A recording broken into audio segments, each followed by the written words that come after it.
They tell you justice is blind, that the law sees no color, that truth always wins. But in 1931, 9 black teenagers learned the most dangerous lie in America isn't spoken in anger, it's spoken calmly from behind a judge's bench. This is not a story about guilt. This is not a story about crime. This is a story about how fast a lie can become a death sentence when the accused are black, poor, and powerless. On March 25, 1931, in the heart of Alabama, a freight train cut across the countryside, carrying coal, steel, and a group of teenage boys just trying to survive. Within days, their names would circle the globe. Within hours, their lives would be over, at least on paper.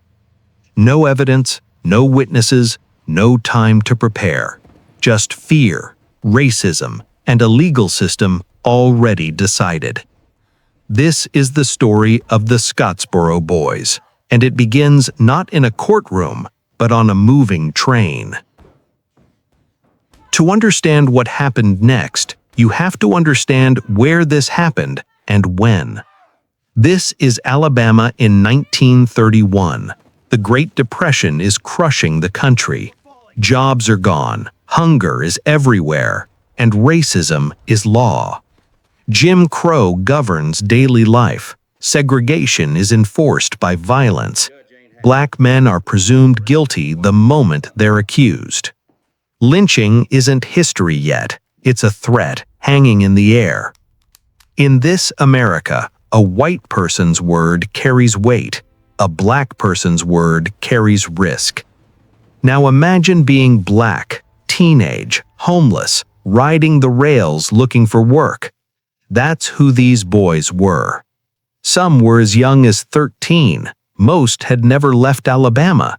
None had power, and all of them were about to be swallowed by a system designed to crush them. Freight trains were the lifelines of the desperate. Young men, black and white, hopped trains searching for work, food, anything. On that March morning, 9 black teenagers climbed aboard a freight train heading through Jackson County, Alabama. Also on board were several white youths. A fight broke out. Fists, shoves, chaos. The white boys were pushed off the train. Bruised, angry, humiliated, they ran to the sheriff. They told a story, not about a fight, but about something far worse. And when the train was stopped at Paint Rock, Alabama, lawmen were waiting. The sheriff didn't ask questions. He didn't investigate. He didn't separate stories. He arrested every black boy on that train, 9 of them. They were pulled off the cars at gunpoint, surrounded by armed white men. Word spread quickly, and mobs gathered. By nightfall, the threat of lynching was real. To protect the boys, not out of justice, but out of fear of scandal, authorities rushed them to jail. But what came next would seal their fate, because 2 white women were also on the train. Their names were Victoria Price and Ruby Bates, and they were about to tell a lie that America was ready to believe. Victoria Price was 21. Ruby Bates was 17. Both were poor. Both were white. They claimed the black boys had raped them. No bruises, no medical proof, no witnesses. But in 1931 Alabama, none of that mattered. The accusation alone was enough. Within hours, newspapers printed headlines screaming guilt. Before a trial even began, the verdict was already written. 9 black boys accused of raping 2 white women. This wasn't a legal case, it was a script, and everyone knew their role. The trials began almost immediately. No time to prepare, no real defense. All white juries, trials that lasted hours, not days. Some jurors admitted later they never believed the boys, but still voted guilty. Why? Because in the South, challenging a white woman's word was unthinkable. Because acquitting them could mean violence against the jurors themselves. Fear ruled the courtroom, and fear doesn't care about truth. Within days, 8 of the 9 boys were sentenced to death. The youngest was 13. 13 years old, condemned to die. One juror said later he felt sorry for them, but voted guilty anyway. This is how injustice works. Not with screaming villains, but with quiet compliance. The boys were sent to death row. Chains replaced childhood. Hope disappeared. And America barely flinched. But something unexpected happened. Outside the South, people started asking questions. Journalists noticed the speed. Lawyers noticed the lack of evidence. Activists noticed the pattern. International outrage grew. Because even by the standards of 1931, this case was indefensible. And that outrage would force the case back into court. Not once, not twice, but again and again. What followed would reshape American law and expose the justice system for what it truly was. In Part 2, we'll step inside the courtroom, where truth tried to speak and was silenced anyway. By the time the boys entered the courtroom, the trial was already over. Not on paper, not officially, but in every way that mattered. The courtroom in Scottsboro, Alabama wasn't designed to discover truth. It was designed to protect a system. The juries were all white. The judge was white. The prosecutors were white. The spectators filling the benches were white. The accused were 9 black teenagers, guarded, chained, and silent. This wasn't justice, it was theater, and everyone knew how the play was supposed to end. The boys' defense attorneys were appointed just days before trial. They had no time to investigate, no time to gather witnesses, no time to prepare. One lawyer was elderly and nearly deaf. The other admitted he had never defended a capital case before. They barely spoke to the boys. Some didn't even know their names. In a case where 8 defendants faced death, the defense lasted minutes. Minutes. In America's courts, that's all their lives were worth. There was no physical evidence. Doctors who examined the women found no signs of rape. None. No bruises, no tearing, no proof. But the jury never heard that clearly, because facts were inconvenient. In the Jim Crow South, evidence was optional. Race was not. The word of a white woman outweighed medical science, and the boys' voices, they barely mattered at all. The juries deliberated. Not for hours, not for days, minutes. Some verdicts came back in under 10 minutes. One juror later admitted he believed the boys were innocent, but he voted guilty anyway. Why? Because voting not guilty could make him a target. This is how injustice survives, not through hatred alone, but through fear and silence. 8 boys were sentenced to die in the electric chair. 8. The youngest was 13. 13 years old, condemned to death by the state of Alabama. The courtroom didn't erupt. There was no outrage, just quiet approval. Because to the system, this outcome wasn't tragic, it was necessary. Outside Alabama, something shifted. Northern newspapers began asking questions. Lawyers raised alarms. Civil rights organizations took notice. Because even in 1931, this case was extreme. The speed, the lack of evidence, the death sentences for children. The world was watching now, and Alabama's justice system was exposed. The convictions were appealed, and for the first time, the boys had real lawyers. Lawyers who challenged the process, who demanded fair juries, who argued that a trial without due process isn't a trial at all. The case climbed toward the Supreme Court, slowly, painfully, while the boys waited on death row. In 1932, the Supreme Court made a historic ruling. They said the Scottsboro boys were denied effective legal counsel. It was a crack in the system, not a collapse, but a fracture. The convictions were overturned. The boys would get new trials, but don't mistake this for victory, because freedom wasn't coming, and the system would fight back harder than ever. In Part 3, we'll meet the witness who admitted the truth and discover why confession still wasn't enough to save them. The Supreme Court ruling didn't free the Scottsboro boys. It only did one thing. It forced Alabama to try again. The chains stayed on, the cells stayed locked, and the threat of death never left. But outside those prison walls, something dangerous to the system was growing. Doubt. Because the world had now seen the cracks, and inside those cracks, the truth was waiting.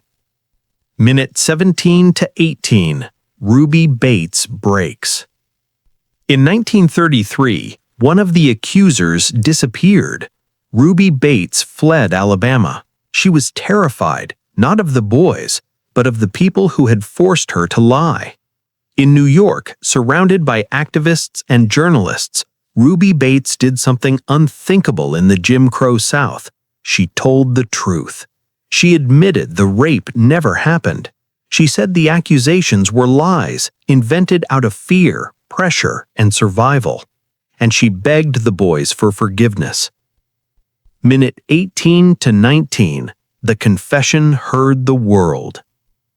Ruby Bates's confession shocked the world. Newspapers exploded with headlines. International observers demanded justice. Protests erupted across Europe and America. To many, the case was now over. How could the state continue when the accuser admitted it was a lie?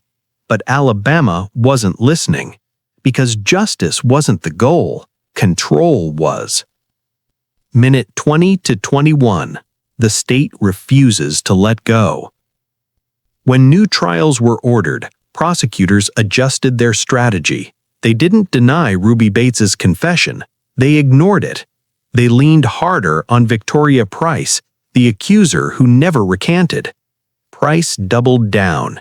She repeated the story word for word. And, in the Jim Crow South, one white woman willing to lie was still enough. Truth had spoken, but power answered louder. Minute 20 to 21, trial after trial. The boys were tried again, and again, and again. Different courts, different judges, same outcome, convictions. Long sentences replaced death penalties, not mercy, but optics. Some boys were sentenced to decades in prison. One received 75 years for a crime everyone now knew never happened. Minute 21 to 22. Time becomes the punishment. Years passed. The boys grew into men behind bars. Their childhoods disappeared. Their families aged. Some lost hope. Others held on to anger. America moved on, but the Scottsboro boys couldn't. They lived inside a lie that refused to die. Minute 23 to 24. The world watches. Alabama defies. Globally, the case became a symbol, a warning, proof that law and justice were not the same thing.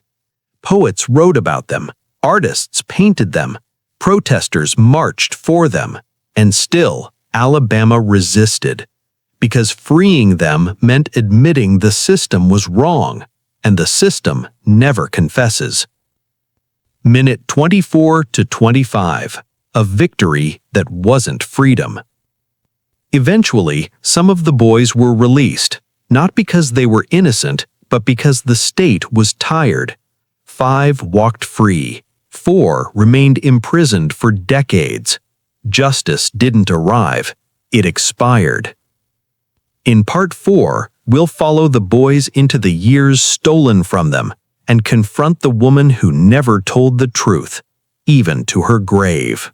By the late 1930s, the headlines faded, the protests slowed, the crowds moved on, and Alabama did what it had always done. It waited. Eventually, 5 of the Scottsboro boys were released, not because the state admitted wrongdoing, not because the system corrected itself, but because decades had passed and the pressure had become inconvenient. They walked out of prison gates as free men, but freedom didn't mean restoration. It meant starting over in a country that still saw them as guilty. The men who stepped out of prison weren't boys anymore. They had entered jail as teenagers. They left as adults, shaped by cages. No education, no job history, no compensation. Some couldn't read, some couldn't sleep. America had taken their youth and offered nothing in return. 4 of the Scottsboro boys stayed behind. Some served sentences as long as 75 years. They watched the world change through bars. World War II came and went. The civil rights movement rose. But for them, time stopped. Justice didn't forget them. It ignored them. Throughout all of this, Victoria Price never recanted. She repeated her story until the day she died. In interviews decades later, she showed no doubt, no regret. She insisted it happened, even when the evidence said otherwise. And the system believed her because her lie was useful. No apology ever came from Alabama. No compensation, no official admission of guilt. Silence became the strategy, because acknowledging the truth would mean acknowledging something far bigger than one case. It would mean admitting the justice system itself was built on bias, and that admission was too dangerous. The men carried invisible scars, paranoia, anger, loss. Some struggled with relationships, some struggled with identity. When your name becomes synonymous with crime, even innocence doesn't erase the stain. Yet something changed. Because of Scottsboro, the Supreme Court ruled that defendants must have real legal counsel, that juries couldn't systematically exclude black citizens. Their suffering rewrote American law, but that progress came at an unbearable cost. So what do we call this? Justice delayed? Justice denied? Or justice never intended? In the final chapter, we confront the legacy of Scottsboro and ask what it reveals about America today. Because this wasn't just history, it was a warning. The Scottsboro boys never asked to become symbols. They were just boys, hungry, poor, and passing through. But the system chose them, and in trying to destroy them, it accidentally exposed itself. Because of Scottsboro, the Supreme Court ruled that legal counsel must be meaningful, not symbolic. Because of Scottsboro, courts could no longer pretend that a rushed defense was justice. Because of Scottsboro, America was forced to admit something it had long denied, that fairness in court was not guaranteed. It had to be enforced. Their pain rewrote the rules. But rewriting the rules didn't rewrite reality. On paper, the Scottsboro rulings mattered. Defendants gained rights. Juries could no longer legally exclude black citizens. Trials slowed down. But outside courtrooms, the same forces remained. Bias didn't disappear. It adapted. It learned new language. It learned how to look neutral while producing the same results. The law changed. The system stayed familiar. Decades later, America heard the same story again. Black men accused, weak evidence, fast convictions, long sentences. From the Central Park Five to Troy Davis to countless names that never made headlines. The pattern didn't begin with Scottsboro. And it didn't end there either. Scottsboro was a warning, not a cure. For years, America tried to forget the Scottsboro boys. Textbooks mentioned them briefly, if at all. Their names were reduced to footnotes, because remembering them requires honesty. It requires asking uncomfortable questions. What happens when truth isn't enough? What happens when innocence doesn't matter? What happens when the system protects itself first? Forgetting is easier, but forgetting is dangerous. The men who survived Scottsboro lived quiet lives. No parades, no compensation, no apologies. Some died poor, some died bitter, some died trying to forget. They were never restored. They were never made whole. Justice didn't arrive late. It never arrived at all. Victoria Price died in 1982. She never recanted, never apologized, never acknowledged the harm she caused. And in that silence, we see something crucial. This story was never just about one woman. It was about a system that rewarded her lie, protected it, needed it. Her accusation was the spark, but the fire was already waiting. Scottsboro matters because it strips away illusion. It shows us that injustice doesn't always wear a hood. Sometimes it wears a robe. Sometimes it carries a law book. Sometimes it speaks politely. And that makes it harder to fight. The Scottsboro boys teach us this. Justice isn't blind. It sees everything. The question is, what does it choose to ignore? History tried to silence the Scottsboro boys, but silence didn't erase them. Their story lives in every debate about wrongful conviction, every fight for fair trials, every demand that truth matter more than fear. They lost their youth, they lost their freedom, but they forced America to confront itself. And that confrontation is still unfinished. Because the legacy of Scottsboro isn't just about the past, it's about what kind of justice we're willing to accept today. Remember their names, not as victims, but as witnesses.